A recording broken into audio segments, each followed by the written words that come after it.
آج کے اس video session میں آپ کو ڈیورمنگ کے متعلق 3 اہم باتیں بتانی ہیں جن کو اگر آپ فالو کریں گے تو آپ کے جانور کی جو ہے وہ ڈیورمنگ کمپلیٹ ہوگی، پیٹ کے کیڑوں کا بالکل صفایا ہو جائے گا، اور جانور جو ہے اگر پیٹ کے کیڑوں کی وجہ سے کھانا پینا کم کر رہا ہے یا کمزور ہو رہا ہے تو وہ مسئلہ حل ہو جائے گا۔ کیونکہ فیلڈ میں اکثر یہ ہوتا ہے کہ فارمر تو کہتے ہیں کہ ڈاکٹر صاحب ہم نے ڈیورمنگ کی ہے، لیکن بیک گراؤنڈ میں یہی 3 باتوں کا اکثر عمل نہیں کرتے، جس کی وجہ سے پھر وہ خود ہی کہتے ہیں کہ ہمیں رزلٹ نہیں ملا۔ تو ان 3 باتوں پہ آپ نے لازمی عمل کرنا ہے۔ پہلی بات میں آپ کو بتا دوں، پہلی بات ہوتی ہے کہ پیٹ کے کیڑے جو ہیں وہ بہت ساری قسموں کے ہوتے ہیں۔ آنتوں کے کیڑے ہوتے ہیں، گردے کے کیڑے ہوتے ہیں، پھیپھڑوں کے کیڑے ہوتے ہیں، حتیٰ کہ دماغ میں بھی کیڑے ہوتے ہیں اور دل میں بھی کیڑے ہوتے ہیں مختلف۔ تو ہر ایک جو دوائی ہے مارکیٹ میں اویلیبل ہے، جس طرح نلزان پلس یا پنچ وغیرہ، تو ان کا ایک مخصوص دائرہ کار ہوتا ہے۔ اس دائرہ کار کے اندر جو کیڑے آتے ہیں انہی کو ختم کرتے ہیں، تمام کیڑوں کو وہ ختم نہیں کرتی دوائیاں۔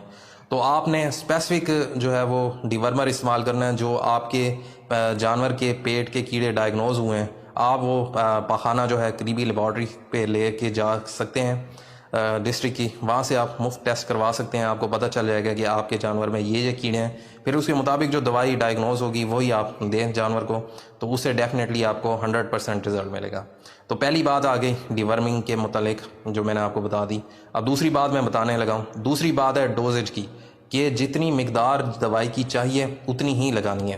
اگر آپ زیادہ لگائیں گے دوائی تو اس سے یہ ہوگا کہ جانور کو ڈائریا بھی لگ سکتا ہے، اور وہ دوائی کیونکہ کیمیکلز ہی ہوتے ہیں تو وہ بجائے جانور کو فائدہ دینے کے الٹا نقصان دے رہے ہوتے ہیں اور جانور کمزوری کی طرف جا سکتا ہے۔ اور اگر آپ نے کم مقدار میں دی ہے جانور کو تو اس سے جو ہے وہ کیڑے سارے کے سارے نہیں مریں گے بلکہ کچھ زندہ رہیں گے، اور آہستہ آہستہ وہ بڑھوتری پا کر دوبارہ جانور کو اسی لیول کا کمزور کر دیں گے یا اس سے بھی زیادہ کر دیں گے، کیونکہ ریزسٹنس بھی اسے آ جاتی ہے۔